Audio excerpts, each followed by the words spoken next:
To become confident, fake it till you make it. Okay, it isn't really as simple as that, but I'll tell you what, it actually does help.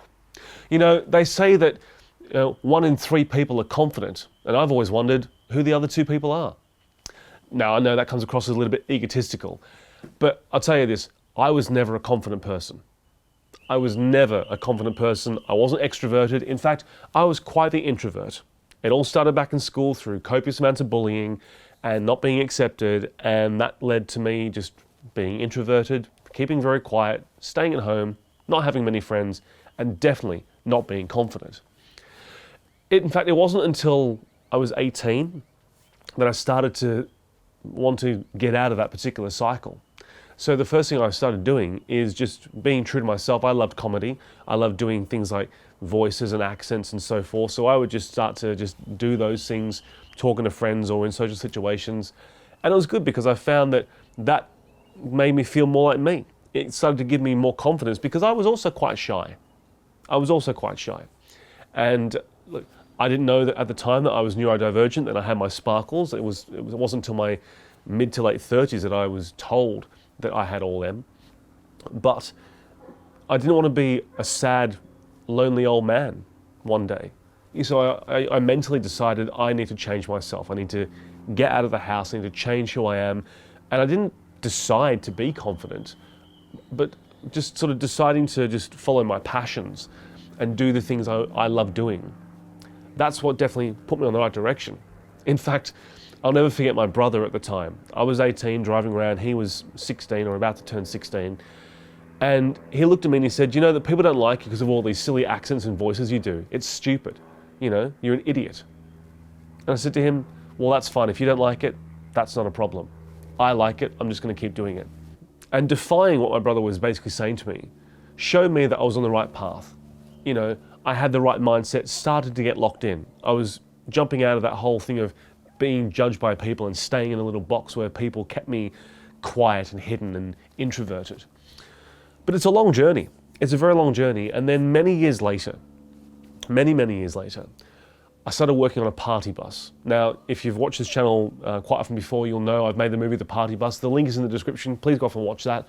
But I worked on a party bus for many years.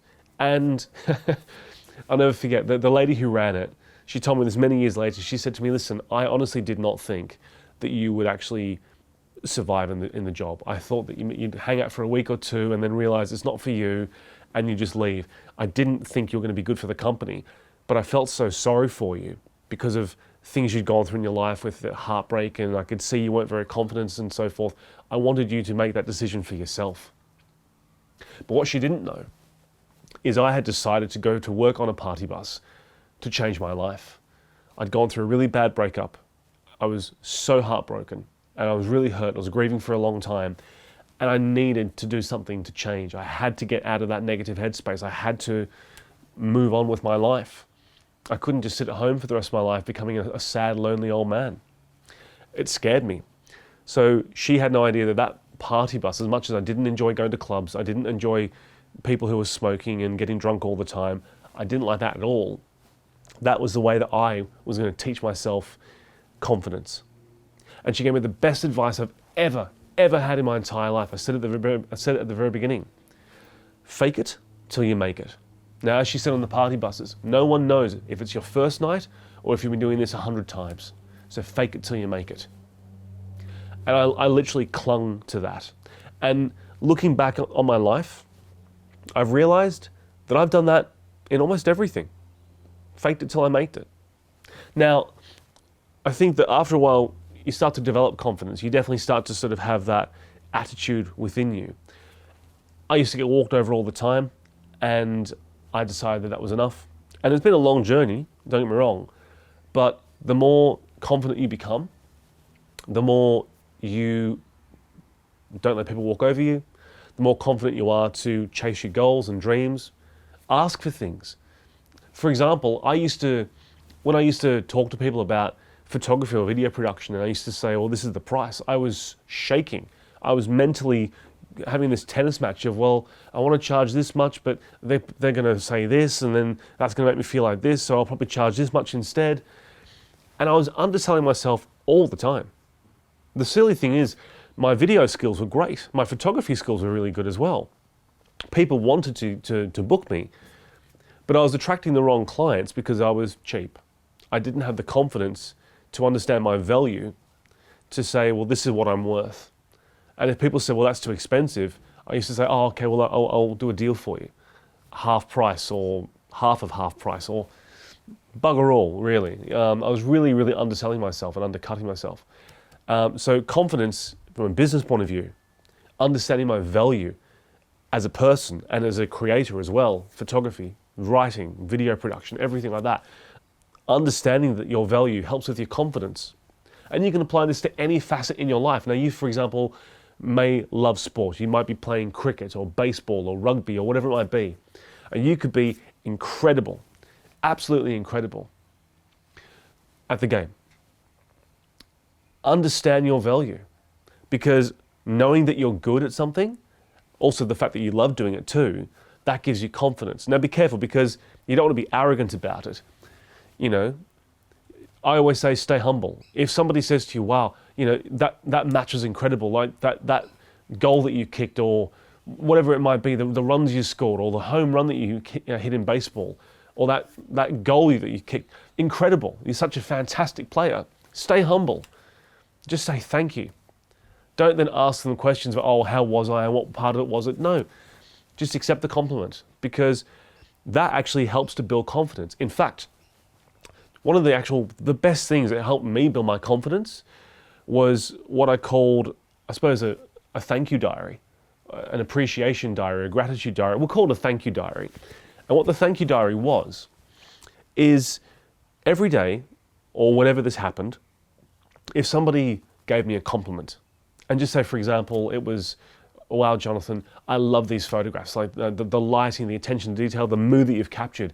It's exactly what I want, and I love the feel of it. Thank you. I would either remember that, or I'd write it down. And then I'd come home, and I'd write it down into this thank you book. And I'd put down the person, or their name, and I'd put down the date. And I used to go back and read these all the time, whenever I was feeling depressed, whenever I was feeling lonely or introverted, whenever I wasn't confident. I would read through these again and again and again, just to show myself that no, there are people out there that really appreciate what I do. And practicing gratitude in your life, it's a wonderful thing for so many things, and it really helps to build your confidence. So I would read through my thank you diary to build my confidence. I don't think I was focused on that at the time, but looking back now, I can really see that built my confidence in so many ways. As a photographer, as a filmmaker, as a comedian, as an actor, all these different things in my life. It really helped me to become confident and appreciative, not egotistical, not hungry for validation, but just appreciative. And as I said before, coupled with the whole fake it till you make it. It's great advice. Now, there are some people out there that will actually say to you, that's the worst advice you can get, you know, fake it till you make it, it's absolute, you know, bollocks, you shouldn't do it. Well, for someone who's done it, and for someone who made a movie all about it as well, I think it's actually the very best advice you can ever have. I've said in other videos, do the thing, and you'll find the energy to do the thing. So if you want to be confident, then act confident. In fact, I was watching a movie only last night when I filmed this on Netflix. It's called Hitman. It was only made a few years ago, I think 2023 or thereabouts. And it's a guy who's a school teacher who's got a volunteer job with the New Orleans Police Department. And he's working in the van, recording all these conversations where they're trying to catch people paying for someone to get murdered. And he finds himself in a situation where he has to be the one talking to these people. So he put on a different persona. He invented this character as such. Let's call it an alter ego, right? And I'll do another video about alter egos in the future. But by channeling this different character and the confidence that came with that, he changed as a person. He was able to step out of his comfort zone and do things he didn't think he was able to do. Speak in a way that he didn't think he was able to speak. Communicate with people and bring people into his life and achieve things that he didn't think he'd be able to do. Now, it's a movie, it's a romantic movie, they get together, he gets a girl, live happily ever after, all that type of stuff. But the point is, you can fake it till you make it, and it can build your confidence, it can build you up to what you want to be. Now, here's a secret, A small little secret of mine, I suppose. I do comedy. I've done years and years of comedy, and I love comedy. Sometimes the best thing that you can do before you go on stage, the best thing I can do, is to just tell yourself, I love comedy. This is fun. I'm going to have a lot of fun. Don't tell yourself how good you are, and don't be in the back going, oh my God, oh my God, oh my God, oh my God, can I remember everything? But this is fun. We're going to have a lot of fun. And you've gone through so much time writing your material, testing out your material, rehearsing your material. I also say to myself, I've done all the hard work. I'm now going to have fun and give them, the audience, a great night. And those thoughts, focusing on the fun, focusing on the audience, that gives me so much confidence. I walk on stage, head held high, and it's amazing. And I'll tell you now, I'm not that confident on stage. I'm really not. But no one else sees it. People just see this guy talking on stage and making these jokes and doing silly voices and throwing himself all over the stage and everything with all these opinions and so forth. But they don't hear the voices in my head. They don't feel the nerves. They don't feel my body trembling. They don't hear me going, oh, shit, shit, shit. You know what I mean? But I go out there and I fake it. I fake it. But then within 5 minutes, I'm into the groove of it and I don't need to focus on that anymore. So as I said, do the thing and you find the energy to do the thing. Confidence is like that. Now, there are many, many different ways that you can gain your confidence, but I think the best way that I can tell you to do it is through my lived experiences. Be the person that you want to be. Be the person that you want to be. If like with me, if you love doing things like talking in silly voices and so forth, do it. If you want to be somebody who is more outspoken, start practicing being outspoken. Do it with your friends to start with. Don't do it to strangers and so forth. Understand your value as a person. Understand your value as what you do in your job or your hobbies. Get yourself a notebook. Create yourself a thank you diary. And write them all down. Write down the compliments. Write down, and at the end of it, make sure that it's, or you start with thank you, your name, thank you for, and then write down the compliments. Reread them all the time. It's almost like an affirmation, but rather than an affirmation that doesn't feel true to you, you know this is true to you because someone's actually told you before, this is what I think of you, you're amazing, I love the work, whatever. And you can use that to build your confidence. If you have to fake it till you make it, fake it till you make it. I can tell you now, for somebody who used to be introverted and who used to be the most unconfident person that I knew, if you'd known me in school, I'm a completely different person now, and I can honestly tell you that having taken myself through this journey, no one else did it for me, taking myself through this journey, I love these qualities in me now. I really do. And I wouldn't want to be any other way. So if you're struggling with confidence, you can make yourself confident. You can do it too. Fake it till you make it. If you have to put on a persona to start with, put on a persona. Now don't be somebody completely different. You're still going to be you. But if you want to be confident, act confident. If you want to be an extrovert, act like an extrovert.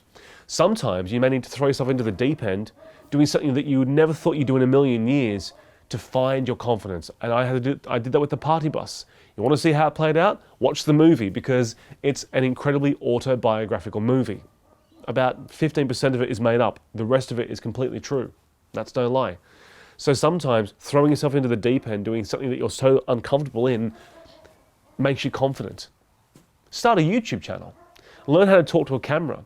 Right now, I'm staring directly down the middle of a camera lens. It's giving me no emotion back. And people find it hard to look into a lens. And it's because we're so used to talking to another person and feeding off the other person with the tone of voice or the way that they're looking or whatever the situation may be. When you're staring at something that's not human, that's tough. So if you're starting a YouTube channel, for example, or even if you're just taking a selfie or doing some short form content on TikTok, for example, or Instagram Reels, it's going to take you a little while to get comfortable on camera. But one of these days, you're going to find that, hang on a minute, I'm natural at this. I am comfortable on camera, and that might take 6 months, it might take 2 years. But one day it'll just click. And then people are going to say to you, wow, you're a natural on camera, I can never do what you do. And it's building confidence.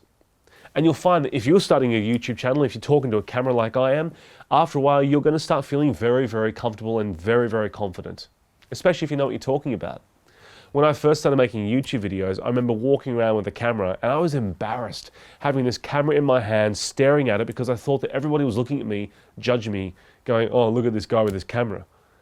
Even though so many other people were doing it. It takes a while. You need to go through the uncomfortable stages to build into confidence. And I'm still doing that with different things in my life. There are certain things that I'm still not completely confident in. Comedy, like I said. I still haven't found a way just yet to completely relax and slow down, where you can always tell if I'm nervous and I'm not confident because I speak very quickly. And that's something that I'm still working with some I'm not going to say past trauma, but that's a trait from back in high school that I still need to learn how to get rid of. But as I say, after a few minutes, I settle down, I get into the groove. So you can do it too. You really, really can. I think that learning how to become confident is one of the absolute best life skills that you can ever achieve. Ever achieve. And even if you don't want to start a YouTube channel, just practice talking to a camera. Even if you want to record yourself, just do it. It doesn't have to go out into the world. It doesn't need to touch social media. But you watch how much your confidence changes after a while. Make yourself do something that is so alienated to you and so unnatural, and force yourself to do it. Because after a while, you're going to find that, wow, I've changed. I've changed as a person. Here's another quick story about confidence. I remember there was a time when I was working on a party bus. We had this mixed group. And when I say mixed group, it was boys and girls, right? And I was talking to this guy outside, and he was saying to me, oh, look, there's a girl in there that I really like. I said, well, go in there and talk to her. Me, and I didn't have the confidence to speak to women back then either, so there I am faking it till I make it. I said, go in there and talk to her. He said, no, I can't. I'm embarrassed. I said, look, I get that, man. I'm embarrassed too. I totally understand where you're feeling from. But then, after a while, he said to me, but what if she rejects me? And I said, listen, if she rejects you, this nightclub is full. There's probably about 200 women in there. So if she says no, by the law of averages, someone's going to say yes. And even if they don't, you've gone in there, you've spoken to some women, and you're going to find that the next time you want to have a chat with somebody, the next time you want to approach a woman at a bar or somebody that you like, you're going to be more confident about it because you became comfortable being uncomfortable. You just did it. You put yourself in that uncomfortable situation, pushed yourself through it, and you make the fear disappear. The word fear, F-E-A-R, false experiences appearing real. It's a wonderful acronym. It's so true. Half the time we build up all these thoughts in our mind and we create the situation which is so far-fetched it doesn't really ever play out that way. In fact, as they say, when you confront your fears, they disappear. Now you may ask somebody out, you face your fear and they reject you, but at least you ask them. And you know what? Whilst the rejection might hurt a little bit, it builds your confidence. You might not see it or understand it at the time, but it does build your confidence. So, finishing up again, my best advice to you, fake it till you make it. Trust me, watch the party bus, find out all about it. I've done it, you can do it too. Now do me a favor, comment below. Have you done this? Have you faked it till you made it? Or are you doing it right now? Or have you never heard that term before? Are you a confident person? Or are you an introverted person? Would you like to be a confident person? I'll tell you what, you can be. You absolutely can be. Whatever it might be, comment below. And while you're there, please subscribe to the channel. Click the bell so that you know every single time that I make one of these videos. I'd love to have you on the journey here on Identity Crisis on my channel. And as I've always said before, build this wonderful, supportive community for people who are neurodivergent, or even if you're not, just a wonderful human community where we can all feel safe to be ourselves. And realize that we're all just human, we think similar thoughts, we feel the same feelings, we're all just trying to get through life the best way we can. So please subscribe. And until then, I'm Jonathan, and I'll see you next time.